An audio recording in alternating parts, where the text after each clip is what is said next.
Y por eso es que en este estudio quiero compartir con ustedes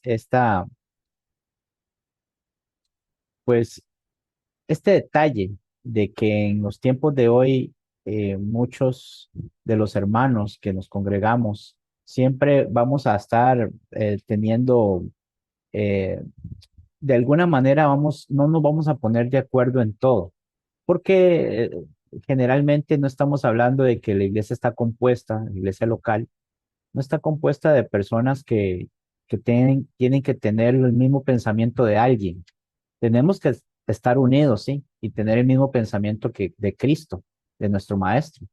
Pero, pero hay veces que pasan, yo no sé si pasa eso en la congregación donde usted es, pero hay veces que hay hermanos que por su brío, por su forma de ser y todo, ¿verdad?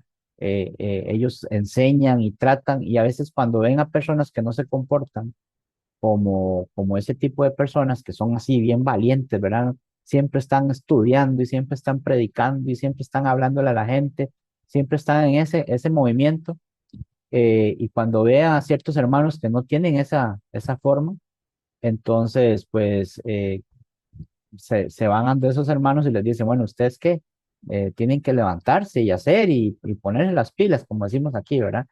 Y generalmente quieren que las personas, a veces pasa, que hacerlas semejantes a ellos.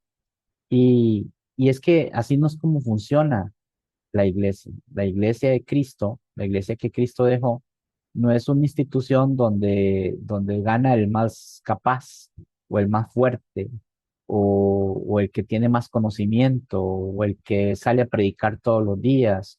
Es que no hay escala, ahí no se puede medir por ese medio. La forma en que el Señor nos planteó, en que debemos estar unidos, en que debemos estar juntos en un mismo pensamiento y un mismo corazón, no tiene nada que ver con lo que yo pienso o creo de mí, sino tiene que ver más bien con la necesidad de que todos estemos soportándonos unos a otros. Eso pasa como hasta con los matrimonios, ¿verdad?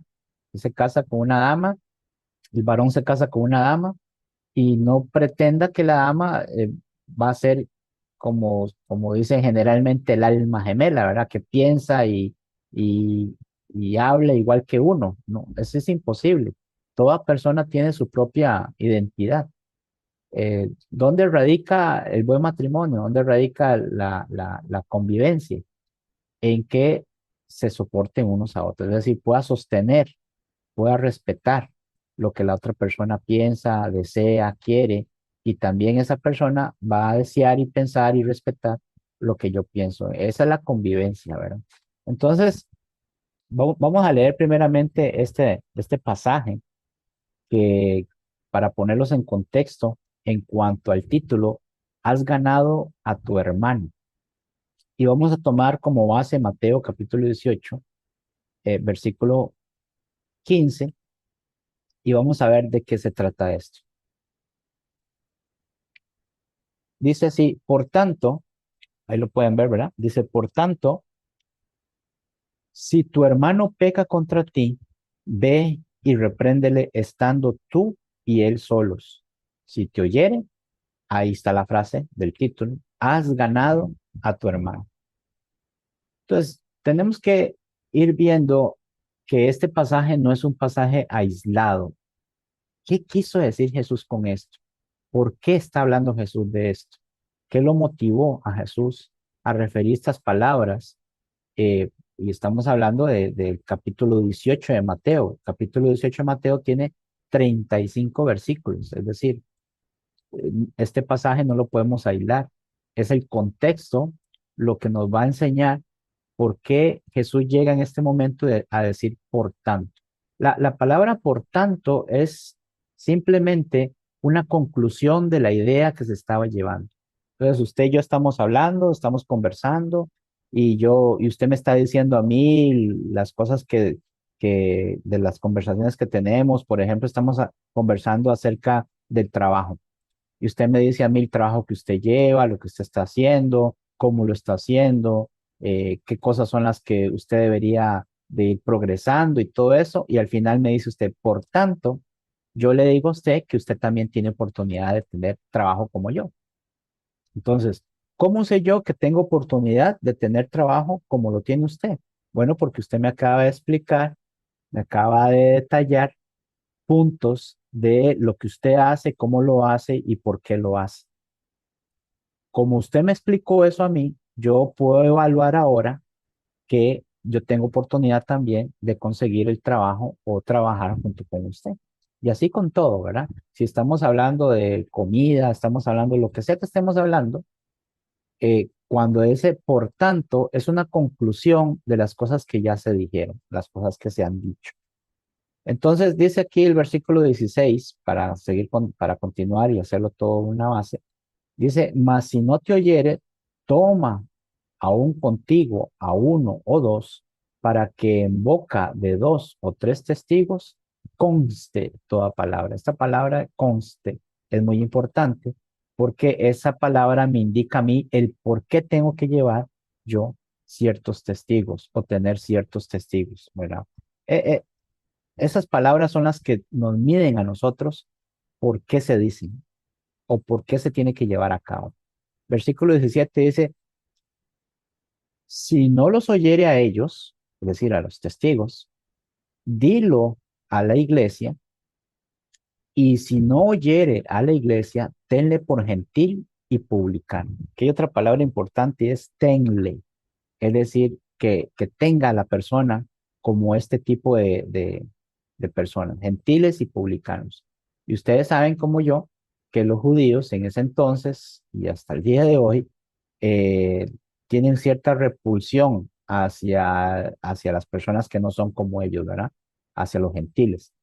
El gentil es el que no es judío, el que no es israelita y ellos tenían cierto repudio hacia ellos por las cosas que ellos hacían. Menospreciaban la Torá, la ley de Dios, tenían muchos dioses y todas estas cosas. Entonces ellos no querían compartir con este tipo de personas porque la mentalidad de esta persona era una mentalidad pagana, pobre, no buscaba de Dios, sino más bien se aprovechaba de muchísimas cosas que no tenían sentido. Y pues el publicano, obviamente, también era una persona despreciable o rechazable, porque sabiendo las cosas de Dios, teniendo en cuenta la Torá, la ley de Moisés y todo eso, siendo judío, quería servir al paganismo, quería servir a los intereses del paganismo.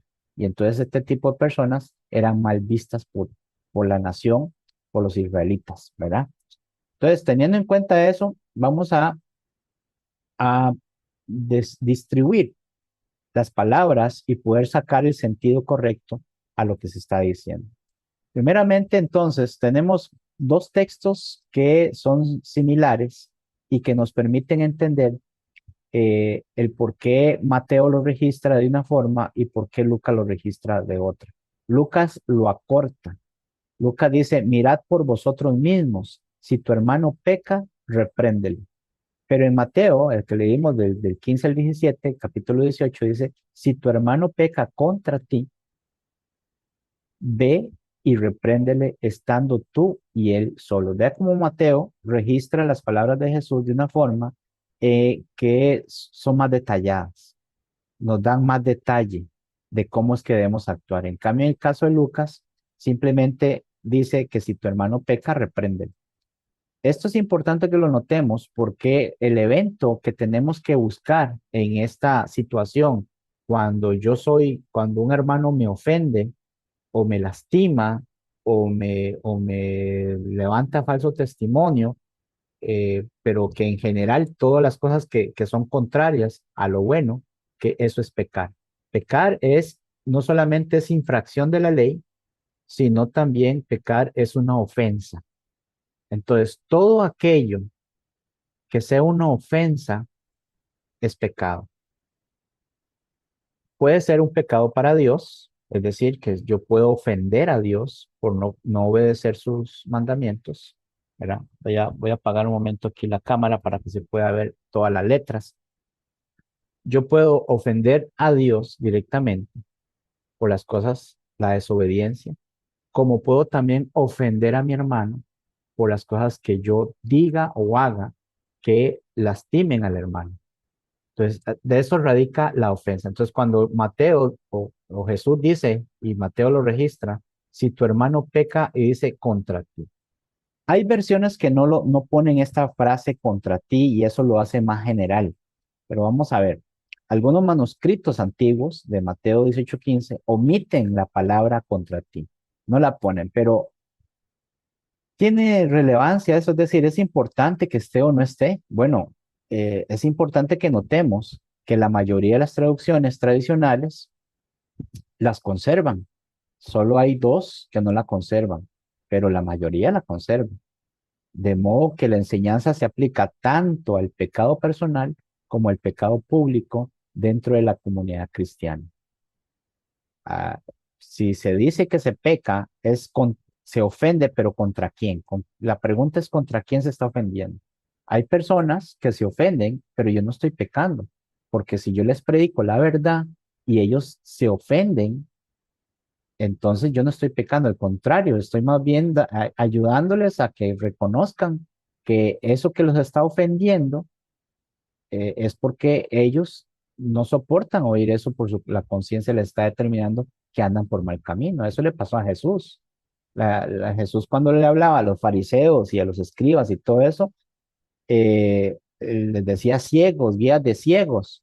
Y, y entonces algunos llegaban y decían, ¿sabes qué has ofendido? Dice a los líderes también, tanto los fariseos como los saduceos. Los doctores de la ley llegaban y decían, es que eso que usted le dice a los fariseos, Mateo capítulo 13, eso que usted le dice a los fariseos también nos ofende a nosotros. Y Jesús se vuelve a ellos y les dice, ustedes también están en la colada, ustedes también, ustedes son una sarta de pecadores que se aprovechan del pueblo sencillo, el labriego, para sacarle provecho y hacer sus fechorías. Y les habla de hipócritas, hipócritas y todo eso.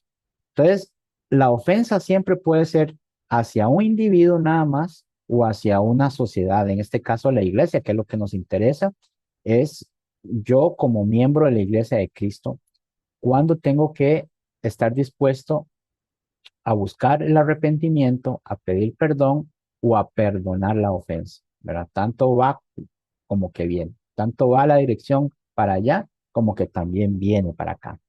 Entonces, a veces me ofenden a mí y es pecado contra mí, pero si la persona se arrepiente, yo tengo que considerar el perdón, ¿ves? Pero yo también ofendo, yo también puedo ofender a algún hermano y entonces tengo que arrepentirme y el hermano tiene que considerar el perdón. Por eso entonces se aplica tanto el pecado personal como el pecado público dentro de la comunidad cristiana. La pregunta, ¿de qué está hablando Jesús cuando leímos estos textos? Bueno, primeramente tenemos que reconocer que en todo el capítulo 18 Jesús está tratando la reconciliación personal dentro del pueblo de Dios. Él está preparando a sus discípulos que iban a enfrentar cosas terribles.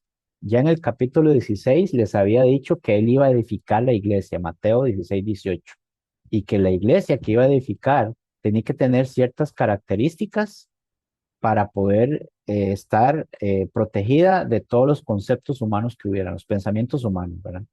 Todo el mundo viene a la iglesia, se hace miembro de la iglesia local, escucha el evangelio, se hacen cristianos, pero eso no quiere decir que no dejen de pensar muchísimas cosas de cómo poder mejorar la iglesia o cómo poder meter cosas que puedan ayudar según mis pensamientos. En fin, siempre hay que estar, ¿cómo se llama? Tratando de que no vengan personas a meter cosas que el Señor no lo ha mandado, ¿verdad? Porque al principio, pues todo el mundo llega muy nuevito y quiere de alguna forma, como decimos aquí, el que entra a trabajar por primera vez quiere barrer con escoba nueva, ¿verdad? Quiere impresionar a que es el que limpia mejor las cosas y todo, pero así no es como funciona en la iglesia. Entonces, Jesús describe un procedimiento.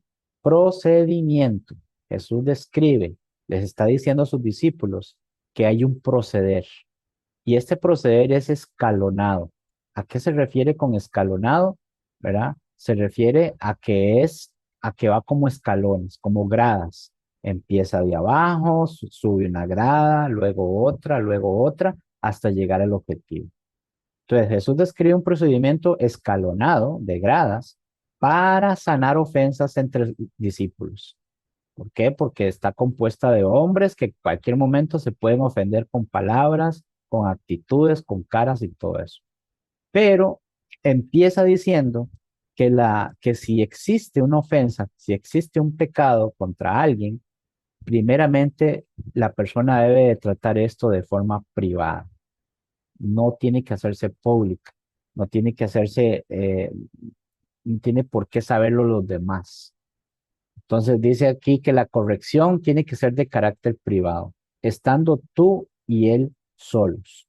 Porque recuerde que el texto dice, si tu hermano peca contra ti, entonces como el ofendido es usted, ¿verdad? Según el texto, usted tiene que buscar la manera de que el hermano y usted se resuelvan. ¿Ves? ¿Por qué? Porque tenemos que tener en nuestra mentalidad de que este hermanito es un hijo de Dios también. Este hermanito, bajo las mismas condiciones mías, él oyó el evangelio, creyó, se arrepintió, confesó, se bautizó. Yo hice lo mismo y por tanto él y yo estamos en una misma posición. Que sea un hermano que le cueste mucho, que sea un hermano que no sea tan rápido, que es el lerdo, ese no es problema mío, eso es un asunto de él y el Señor. Que yo quisiera que el hermano fuera más activo, que pensara mejor las cosas, que no se tropezara tanto. Eso es un buen deseo, pero no puedo obligar al hermano bajo la fuerza mía a que el hermano cumpla con esa expectativa, porque él es un siervo de Dios. Y Romanos capítulo 14 dice que nosotros somos consiervos y yo no tengo derecho de agarrar un siervo ajeno y decirle, haga las cosas como yo quiero porque usted se ve que está dormido, algo así, ¿verdad? No. Entonces, si el hermano peca contra ti, usted es el ofendido, entonces busque la corrección, vaya, repréndale, dígale palabras fuertes si tiene que decirlo. Si el hermano es cabeza dura, pero estando tú y él solos. Esa es la norma, porque él también es un soldado del Señor. Él también es un soldado, lo que pasa es que ahora es un soldado caído, porque hizo cosas que no debía haber hecho y que también nosotros podíamos en cualquier momento caer. Como dice en Gálatas, ¿se acuerda? Dice Gálatas que nosotros que somos espirituales vamos a corregir al hermano que está en pecado, ¿verdad? Pero teniendo cuidado de que nosotros no caigamos también en lo mismo que cayó el hermano. Entonces, entre mejor tratemos la situación, entre lo tratemos con más calma, con mansedumbre, con la cabeza fría, ¿no? Pensando con el cerebro y no con el hígado, ¿verdad? Podemos resolver las cosas y llegar a buen puerto. Si el hermano aún así insiste en querer seguir ofendiéndolo a usted, en querer seguir maltratándolo, a pesar de que usted no lo ha provocado ni lo ha incitado a la pelea, entonces ahí es donde la persona tiene que buscar dos o tres testigos. ¿Por qué? Porque se tienen que dar cuenta que usted no es el que está atizando el fuego. Usted no es el que está tirándole carbón al fuego, ni leña al fuego. Usted más bien quiere llegar a apagar ese fuego que puede quemarlo. Usted tiene toda la posibilidad, a pesar de estar ofendido, a pesar de que es a usted el que lo maltrataron, a usted el que lo minimizaron o lo arruinaron. Usted como hijo de Dios, usted se está dando cuenta que la persona que lo está haciendo no es un mundano, sino también un hijo de Dios también. Es porque estamos hablando de los hermanos, ¿verdad? Si tu hermano peca contra ti, si es un mundano, ahí están las leyes y todo eso, pero si tu hermano peca contra ti, debemos tener ese sumo cuidado, a pesar de que me siento mal, tengo mucha cólera, pero entonces antes de actuar mejor hay que tratar de tranquilizarse, porque estamos tratando con un siervo de Dios, solamente que ese siervo está caído. Y ahora, dice el Señor Jesús, le dice a los discípulos, dos o tres testigos, confirma la acusación. En Deuteronomio 19:15, la ley decía, voy a ponerlo ahí para que lo lean, Deuteronomio 19:15, dice la ley, no se tomará en cuenta a un solo testigo contra ninguno en cualquier delito ni en cualquier pecado en relación con cualquier ofensa cometida. Solo por el testimonio de dos o tres testigos se mantendrá la acusación. Miren ustedes qué importante es que se mantenga este orden. Ahora, esto es del Antiguo Testamento, pero el Señor se lo está refiriendo a los discípulos, donde ellos eran los que iban a predicar y a expandir el reino de los cielos a todo el mundo. Y que todo cristiano, como dijo Jesús en Mateo 28, 19, 20, ¿verdad? Dice, por tanto, id y hacer discípulos a todas las naciones. ¿Quiénes eran los que tenían que ir a ser discípulos? Es decir, seguidores de Jesús. Los que Jesús está hablando aquí en Mateo 18. Por tanto, id y hacer discípulos a todas las naciones. Entonces, en este caso, Jesús les dice a los discípulos, les está diciendo a los discípulos, si tu hermano peca contra ti, primero arreglen el asunto privadamente, estando tú y él solos. Si el hermano no te oyere, entonces confirma la acusación que está pasando, el problema que está pasando, y busque dos o tres testigos para que conste toda palabra. Entonces los dos o tres testigos se van a dar cuenta de que usted no es, a pesar de ser el ofendido, usted no es el que quiere mantener esos problemas, ni esas divisiones en la iglesia, ni esos problemas en la iglesia, porque usted como buen siervo de Cristo, usted quiere la unidad, usted la desea, a pesar de que me siento mal, me siento con el corazón roto y me siento con ira y todo porque el hermano me ofendió y me ofendió feo. Y el orgullo me quiere dominar, pero por el bien de la iglesia, por el amor que yo le tengo al Señor Jesús y a Dios, por lo agradecido que estoy con Él, yo estoy tratando de llevar las cosas de la mejor manera. ¿Ves? Entonces, si usted es así, si usted lo está tratando así, vamos por buen camino. No es fácil, eso sí lo sí, pero vamos por buen camino. Si la persona, aún estando con los testigos, aún viendo los testigos que esta persona está siendo rebelde y no quiere cambiar, no debemos olvidar que esta persona no es cualquier persona. Es una persona que estando en una condición de pecado, sigue siendo hijo de Dios. No por eso dejó de ser hijo de Dios, solo que está escarriado, solo que está ahora confundido, perdido, o está o quiso volver al lodo donde lo sacaron y se quiere volver a revolcar ahí. Entonces, tenemos que tomar en cuenta que esta persona, a pesar de todos los intentos que se están haciendo y han estado fallando, es ahí donde entonces se le debe consultar a los varones de la iglesia. Si la iglesia tiene ancianos, perfecto. Si la iglesia tiene ancianos, está muy bien. Se habla con los ancianos, ni siquiera se tiene que involucrar para nada la iglesia. Pero si la iglesia no tiene ancianos, pastores, obispos, entonces se habla con los hermanos más de mayor conocimiento, de mayor experiencia y más maduros. Se les llama los varones de la iglesia que tienen que ver con las situaciones y la guía de la iglesia en su localidad. Y se consulta, se lleva a los testigos y se dice, hermanos, yo he tratado de hacer todo lo posible, a mí me ha costado mucho, yo soy de carácter fuerte, pero he tenido que contenerme porque he querido llevar las cosas bien, por el bien de la iglesia, por el bien de todo lo que hay que hacer para agradar a Dios, pero esta personita, que este hermanito, no quiere cambiar, no quiere y no quiere. Y yo ya le he dicho y no quiere. Y ya he llevado testigos y ellos pueden corroborar que él no quiere hacerlo. Entonces, ellos, los varones de la iglesia, tienen que empezar a pensar, a dialogar y ver de qué manera se toma la situación. ¿Cuál es la manera que se tiene que tomar?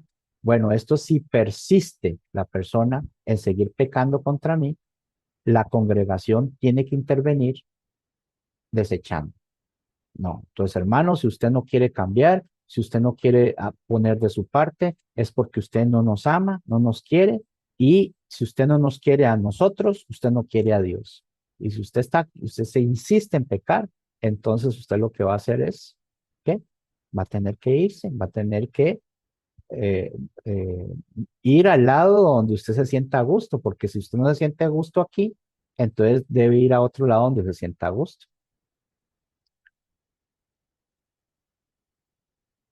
Vamos bien, ¿verdad? Entonces, aquí estamos hablando entonces de Mateo, estamos tratando Mateo capítulo 18 del 15 al 17 cuando Jesús dijo, si tu hermano pega contra ti, ve, estando tú y él a solas, repréndele.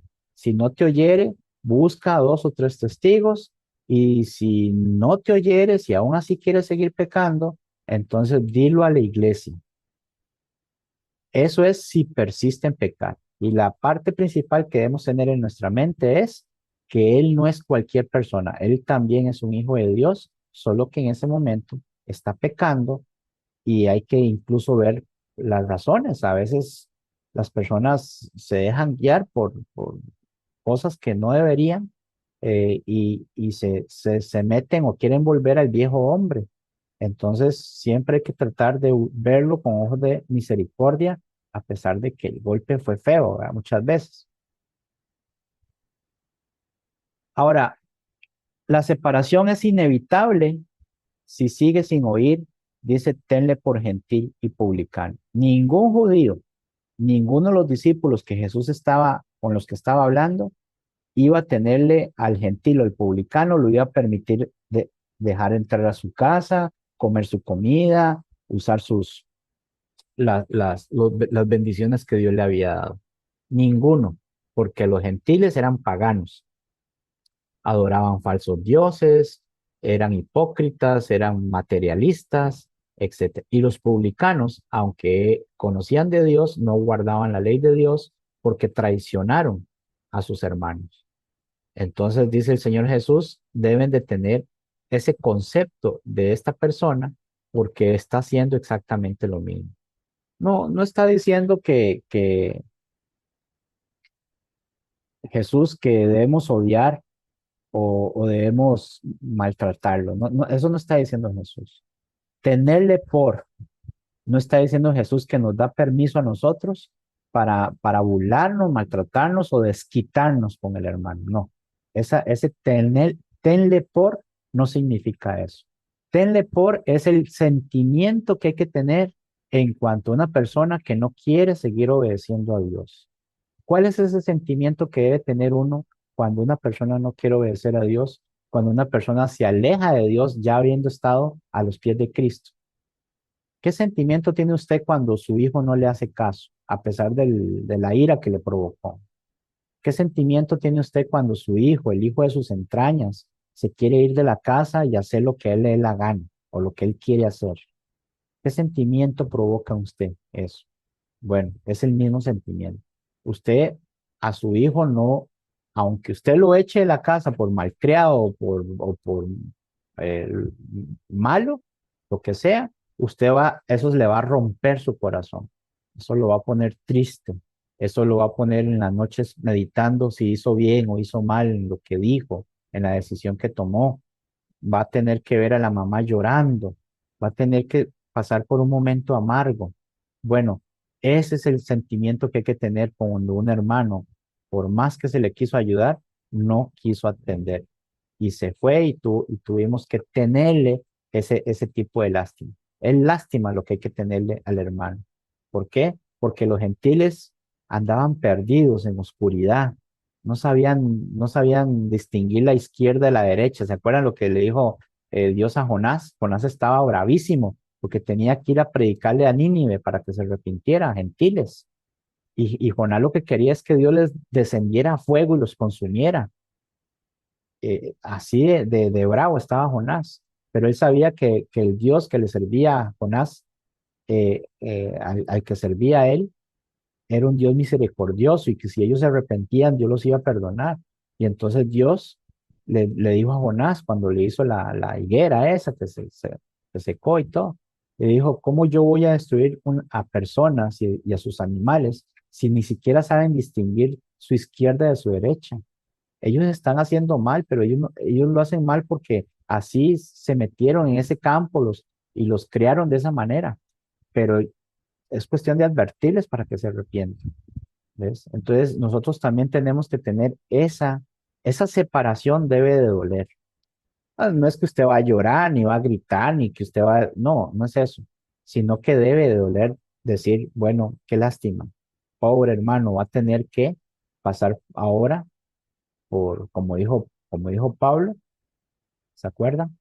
Que al tal había que entregarlo a Satanás para que él destruyera la carne, pero el espíritu no se maleara. Y cuando dice entregarlo a la carne, pues se refiere a que tenía que vivir bajo las condiciones del pecado, que tarde que temprano va a traer consecuencias muy serias. El objetivo principal, entonces, hermanos, que quiero yo traerles con este mensaje, este estudio, es que reconozcamos que todos nos necesitamos.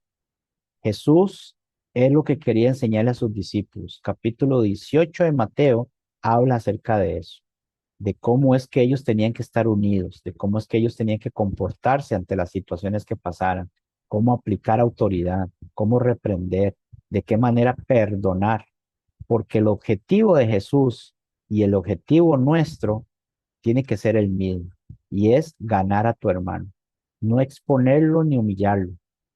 Sí, yo sé que cuando una persona me ofende a mí, y yo me siento ofendido, yo quiero que la persona también sienta lo que yo sentí porque me hizo llorar, porque me hizo perder, porque me hizo gritar, porque hizo cosas que yo estaba tratando de luchar de que eso no volviera a salir de mí y él provocó que saliera de mí y ahora pues me siento mal por lo que pasó. Sí, eso es amargo, pero no hay suficiente amargura, no puede haber suficiente amargura en el corazón como no tratar de intentar de rescatar el hermano, de ganar el hermano y que vuelva al redil. Es necesario que el hermano vuelva al redil, porque si se aleja de Dios, ¿qué queda? Dijo Pedro, Señor, solo tú tienes palabras de vida. ¿A quién iremos? Dice, ¿a quién iremos? Solo tú tienes palabras de vida. Y si es mi responsabilidad tener que bajar el orgullo para que el hermano entienda, pues ni modo. ¿Y cómo bajo yo el orgullo? Dejando que me siga gritando, dejando que me siga diciendo mentiras, no, haciendo este proceso, buscarlo, decirle que está haciendo mal, si no escucha, buscar dos testigos, dos, tres testigos, darle a entender que por medio de esos testigos él se está metiendo en más problemas. Si aún así no escucha, entonces tratarlo con la iglesia.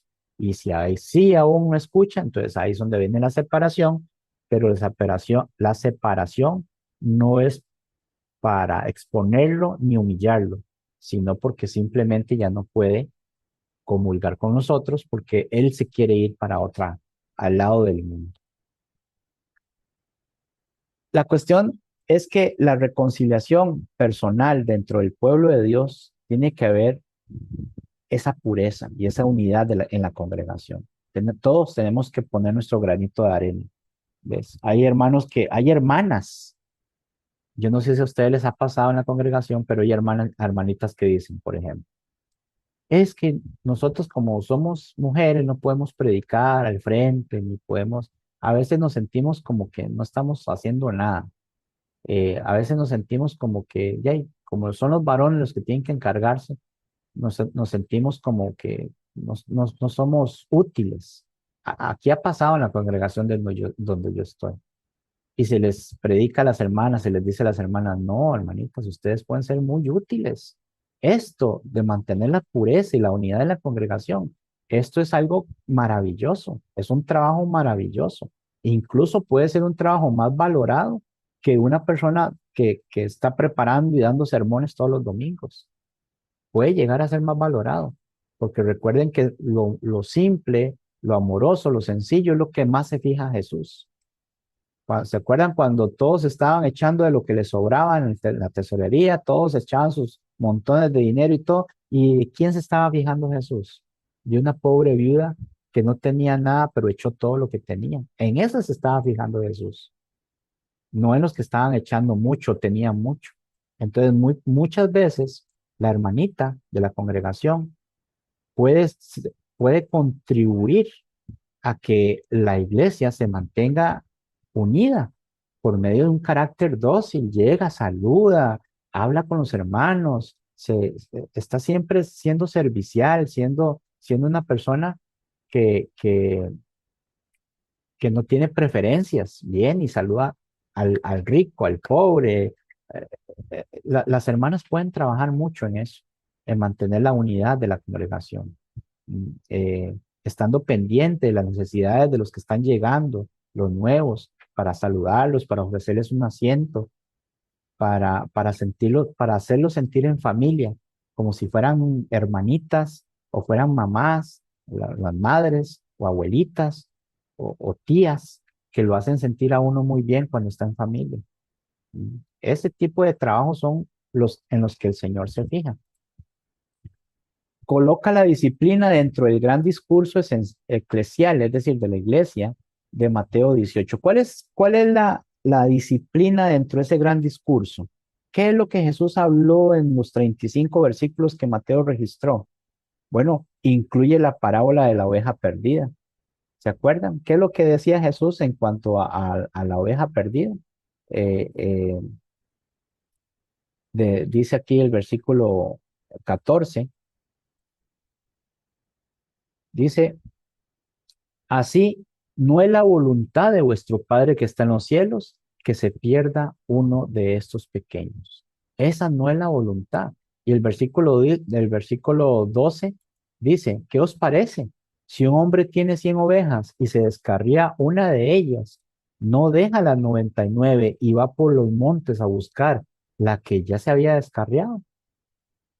Y si acontece que la encuentra, de cierto os digo que se regocija más por aquella que por las 99 que no se han descarriado. ¿Ve qué importante es la enseñanza de Jesús, capítulo 18 de Mateo, lo que está diciendo? Y a veces no hay que centrarse solo en el versículo que dice, si tu hermano peca contra ti, ve y repréndele. Entonces ya uno va con esas ansias de desquitarse. Así no es como estaba hablando Jesús a sus discípulos. Estaba diciendo que teníamos que estar preparados a mantener la pureza de la iglesia, la unidad de la iglesia, pero de una forma en que rescatemos al hermano, no humillándolo. Incluye entonces la parábola de la oveja perdida y la llamada al perdón ilimitado, ¿verdad? Cuando Pedro le dijo, ¿cuántas veces debo perdonar a mi hermano si se arrepiente? ¿7 veces o hasta 7 veces?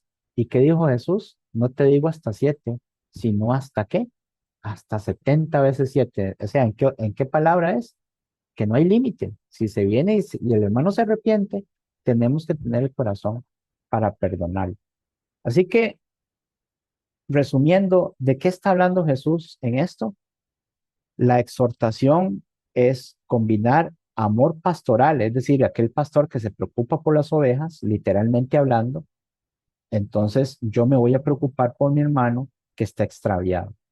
Y de santidad comunitaria, es decir, no permitir que el pecado entre en la iglesia solo porque yo no quiero que hayan problemas. Pero si el hermano insiste en pecar, tenemos que actuar. La responsabilidad es mutua, mis hermanos amados, es mutua. Aquí cuando dice reprender, implica convencer con la verdad. No es gritar, no es pegar, no es tirarle la puerta en la cara, no es eso, no es echarlo. La palabra reprender aquí es convencer con la verdad. Tiene que darse cuenta ese hermanito o esa hermanita que esa actitud que tiene no le está llevando por buen camino, la está llevando por mal camino. Implica entonces hacerlo con la verdad, no con las cosas de uno, ¿verdad? Con la ira y todo eso, ¿no? Jesús traslada la responsabilidad de arreglar las cosas al ofendido, así me ofendió a mí, porque la comunión fraternal vale más que el orgullo herido. Eso es así. Mateo también en el capítulo 5, versículo 23, dice lo siguiente: por tanto, si traes tu ofrenda al altar y allí te acuerdas de que tu hermano tiene algo contra ti, deja allí tu ofrenda delante del altar y anda, reconcíliate primero con tu hermano y entonces ven y presenta tu ofrenda. ¿Ves? Que es lo más importante, es lo más importante que tenemos que tratar en esa situación. ¿De qué le sirve a usted ir un domingo, cantar himnos, participar de la cena, participar de la ofrenda y todo si usted no soporta ni ver el hermano que tiene a la par o adelante o atrás porque le tiene sangre en el ojo? No, no, no. De cierto, como dice Jesús, su ofrenda, la adoración que usted está haciendo, ya valió. No vale de nada porque así no es como funciona, así no es en el reino de Dios. Entonces, esto tiene que recordarnos que debe restaurar al caído. Esa es nuestra misión. Como dice Pablo, para que el espíritu sea salvo. 1 Corintios 5:5. La meta es el arrepentimiento, no el castigo. No es eso. Proteger al rebaño, eso es indispensable. Un poco de levadura, dice Pablo, leuda toda la masa. Si permitimos que la persona haga lo que quiera dentro de la iglesia y ofenda y peque y todo eso, y nosotros no nos metemos para no hacerlo sentir mal, entonces eso perjudica al rebaño y el pecado sin tratar daña a la comunidad. Dar testimonio de justicia y gracia. La iglesia refleja el carácter santo y misericordioso de Dios cuando disciplina con amor y perdona al arrepentido. Cuando la persona está dispuesta a arrepentirse, inmediatamente tenemos que perdonarlo y hacerlo volver a sentir como en familia otra vez. Como cuando un hijo se dio cuenta y llegó a pedirle perdón a la madre por lo mal que se portó, la madre inmediatamente lo va a perdonar, lo va a aceptar y va a olvidar las cosas que le hizo. Igual el padre, ¿verdad? El padre es más difícil porque el hombre tiene un carácter más fuerte, pero no deja de ser. Si ve al niño o al muchacho bien arrepentido y que quiere cambiar, el padre puede llegar a aceptarlo también.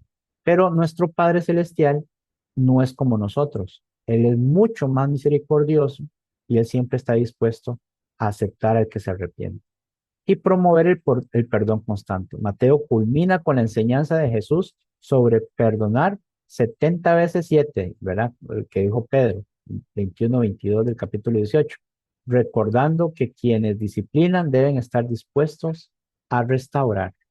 Hermano, si usted es el ofendido y usted dejó que su orgullo o su ego lo dominara, está pecando más o peor que al que va a corregir o al que va a reprender. Eso es así. Por eso hay que tomar la cruz y seguir a Cristo. Y con relación a Lucas, que estábamos hablando antes, Lucas 7, del 17, el 3 al 4, pues Lucas subraya la frecuencia del perdón. Si peca contra ti 7 veces al día, dice, y se arrepiente, perdónale, le dice Jesús. Y eso lo que hace es destacar la respuesta del ofensor. Y vuelve a ti diciendo, me arrepiento, perdónale. Eso es lo que tenemos que hacer. Y los dos debemos trabajar, tanto el que me ofendió como yo que estoy ofendido, tenemos que trabajar juntos para que eso no gane ventaja. Ambos pasajes presentan la misma ética: reprensión más arrepentimiento, más perdón. Esas tres cosas combinadas son las que funcionan. Pero Mateo añade la estructura formal para casos de obstinación. Estamos hablando de que esto que estudiamos de Mateo es para hermanos de que si no escucha y aún así se resiste, pues hay que actuar de la manera en que hemos visto a través de este estudio. El mandato, si tu hermano peca contra ti, forma parte de las instrucciones de Jesús para mantener una comunidad saludable. Buscar la reconciliación privada, ¿verdad? Estando tú y él a solas. involucrar testigos si es necesario, si no te oyere, apelar a la congregación cuando el pecado persiste. Bueno, vamos a llevarlo a nivel de iglesia. Separar al impenitente, a la persona rebelde, siempre con la puerta abierta al perdón. Pero si se arrepiente, debemos volver a aceptarlo. De esta manera, la iglesia protege su santidad sana, relaciones rotas y exhibe el evangelio de la gracia que corrige y restaura. Con eso, mis hermanos, sería todo. Les agradezco muchísimo su atención y ojalá que Dios nos permita seguirle agradando por medio de estas palabras que Él nos dio, nos dejó para seguir haciendo lo que a Él le agrada. Que el Señor les bendiga a todos, hermanos.